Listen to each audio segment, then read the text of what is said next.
Nos invités, à l'occasion de leur passage ici sur le plateau de Télématin, eh bien, ils se sont confiés sur ce qui les inspire. Regardez. Si je vous dis si, avec Romy Schneider. Ah, regardez, Mais j'aime bien quand ça déclenche. Je deviens dingue. Ça pourrait être nous deux, hein. Ça pourrait être... Vous l'avez vu combien de fois, Julia? Je ne peux pas le dire. J'en sais rien, je l'ai vu. J'allais chez mes cousins l'été et je les tannais tous les étés pour qu'on le regarde à peu près tous les soirs. Putain, moi, ils en avaient ras-le-bol. C'était mes grands cousins. C'est un de mes plus grands plaisirs, un de mes premiers plus grands plaisirs de cinéma. De télé même plutôt. Ça passait à la c'est télé, rediffusé chaque année. Ça passait l'été dans le salon, ça, comme ça, jusqu'à pas d'heure, quoi. Mais je pouvais. Puis en plus, c'est très long, quoi. Il y a vraiment quelque chose.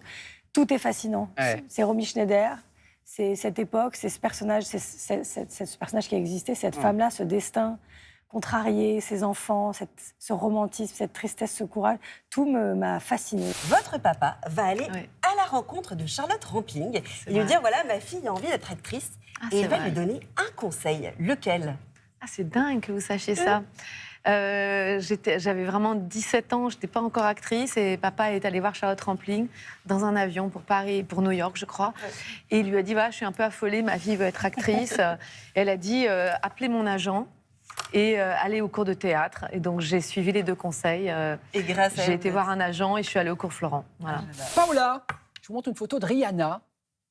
Vous connaissez Rihanna, vous échangez avec elle. C'est quoi cette histoire? C'est la classe, hein. Moi c'est Annie Boone. Mais quand j'ai vu ça, mais c'est vrai, comment ça se passe?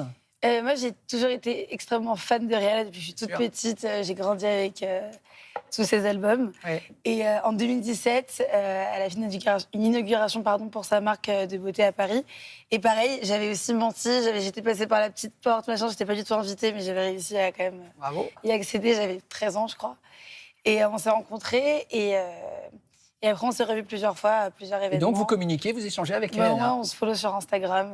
C'est la classe à Dallas, franchement. Est-ce que vous vous inspirez un peu des comédies musicales pour vos shows? Non.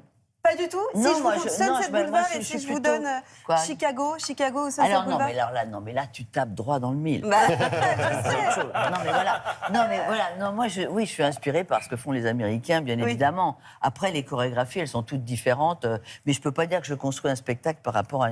Moi, je construis un spectacle par rapport à la musique. Ouais. Donc, je travaille avec Hashtag, avec un groupe qui est un groupe de rock, prog. Ce sont d'excellents musiciens. Et avec Eric Hazard qui fait qui a fait l'album, là, en l'occurrence, et qui prépare le spectacle. Mais bon, moi, je suis dans la musique. Mais moi, un spectacle, pour moi, il faut que ça danse. Ouais, voilà, Donc, c'est ça. avec la musique, avec ce que m'amènent ces garçons, là-dessus, moi, j'incorpore les danseurs, la danse et les projets que j'ai envie de faire. Je m'inspire jamais de ce que j'ai vécu. Je m'inspire de ce que je rêve ou de ce que je cauchemarde. Ah oui? Oui, jamais. La seule phrase que j'ai volée à une femme magnifique, c'est une femme qui a dit en vrai dans la vie, elle avait 92 ans, elle avait énormément d'humour, je l'adorais. C'est une de mes grandes inspiratrices, elle s'appelait Ginette. Elle a dit à sa copine, elle a dit j'arrête de fumer, à 91 ans. Et l'autre, elle lui dit depuis quand? Elle fait depuis hier. Elle fait pourquoi juste maintenant? Elle dit parce que je viens d'apprendre que ça rendait stérile. Annie Girardot, c'était pour moi l'emblème de la femme française. Quadra, enfin à l'époque... Sublime dans tous ses rôles. Sublime, et puis qui passait de la comédie au drame. C'était vraiment pour moi... Ouais. Comédie au drame. Si je vous montre une image d'une humoriste, vous allez me dire si quelque part elle a pu vous inspirer. Je pense que oui. Et puis, d'ailleurs, on parlait de nourriture. Bien sûr. Regardez. Oui, bien sûr, Sylvie Joly, bien sûr. Mais ça a vraiment Il été... est effrayant, leur fils. On dirait un cochon. Un Muppet Show. Mister Piggy. J'ai tellement eu chaud avec cette saloperie de chauffage par le sol que j'ai les jambes gonflées, je le sens. Tiens, C'est regarde. vrai, Anne, qu'à l'âge de vous, évidemment, c'est la magnifique Sylvie Joly. C'est vrai qu'à l'âge de 12 ans, vous l'avez entendu à la radio et vous avez eu le déclic.